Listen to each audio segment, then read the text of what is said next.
विषम हो परिस्थिति, विपदा बड़ी हो, पराजय सामने आकर खड़ी हो, आत्मबल किंतु किंचित भी न खोना, यही है युद्ध में अभिमन्यु होना, यही है युद्ध में अभिमन्यु होना।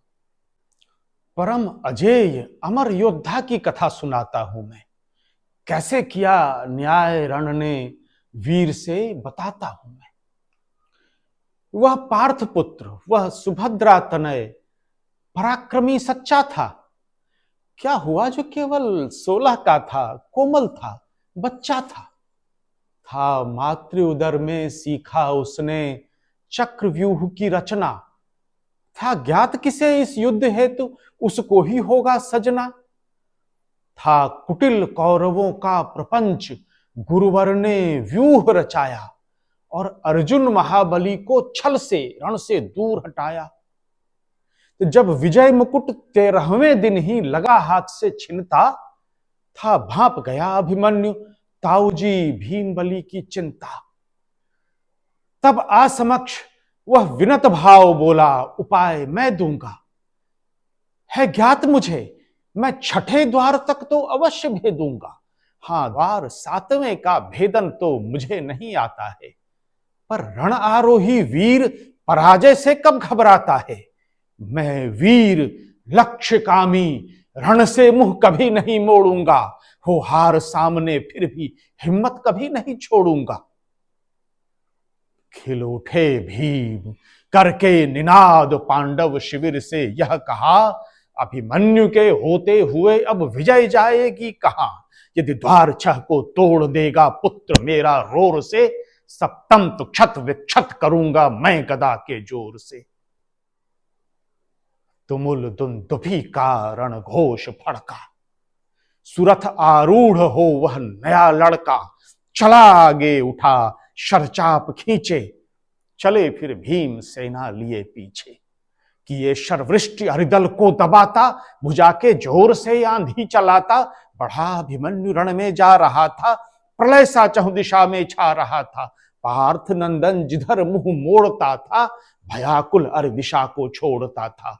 उठे जिस ओर जब शरचाप उसके, रथी रथ छोड़कर चुपचाप खिसके। धरा बोली दिशाएं कहे उठी यह, बड़ा अद्भुत पराक्रम कौन है यह।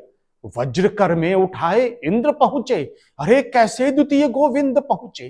काल युद्धार्थ कैसे आन पहुंचा, नया यह पार्थ कैसे आन पहुंचा। नया यह पार्थ कैसे आन पहुंचा। सलिल आगार को कच्छप मथे ज्यों, मथ रहा व्यूह को अभिमन्यु था त्यों। बड़ी चिंता में दुर्योधन पड़े थे, द्रोण राधेय सब विस्मित बड़े थे। नहीं बल से नियंत्रित वह हुआ जब, सुयोधन ने कहा राधेय से तब। रथी ऐसे नहीं रथ छोड़ सकता, न एकल शूर इसको मोड़ सकता। विकट यह व्याधि कर उपचार इसका, सभी मिल शूर कर संहार इसका। सभी मिल शूर कर संहार इसका। प्रतिरोध करना धर्म हो, पर मौन हो शास्त्रज्ञ जब। समझो पतन के द्वार पर है आ गया साम्राज्य अब। कौरवी सेना के सभी तब वीर आ पहुंचे वहां, रणक्षेत्र में तांडव मचाता पार्थ नंदन था जहां। सभी तब वीर आ पहुंचे वहां पर, टटा अभिमन्यु का रथ था जहां पर। घना शरघन जहां पर छा रहा था, प्रलय इस क्षेत्र में मंडरा रहा था। शकुनि राधेय दुर्योधन दुशासन, जयद्रथ द्रोण कुलगुरु हुए आसन। अकेले को सभी मिल मारने को, अनोखा धर्म रण का पालने को। सभी निज अस्त्र लेकर जुट गए तब, काट धनु सूत्र रविसुत ने दिया जब। जयद्रथ पीठ पर तलवार मारे, दुशासन मूक अश्वों को संहारे।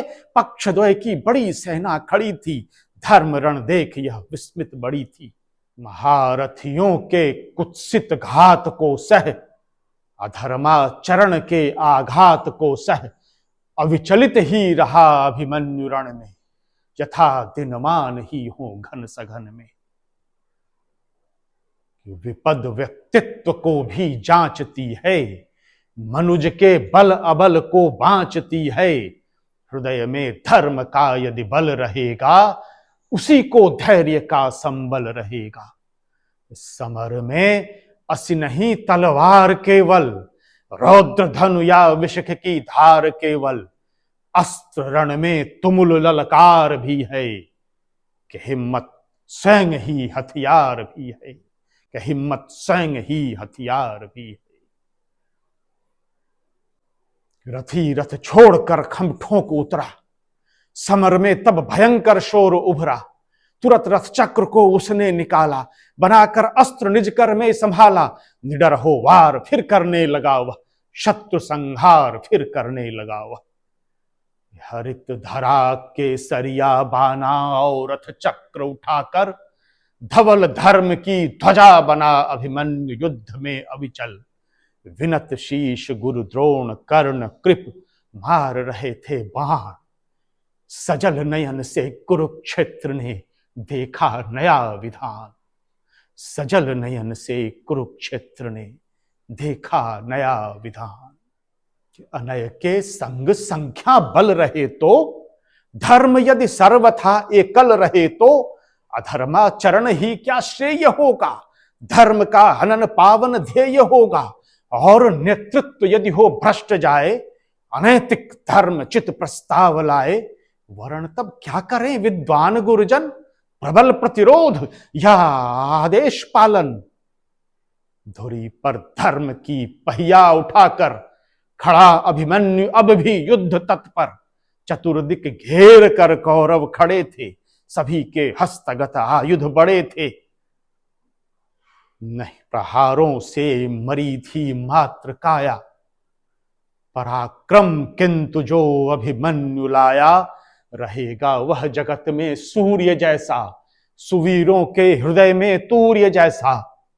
विषम हो परिस्थिति विपदा बड़ी हो, पराजय सामने आकर खड़ी हो।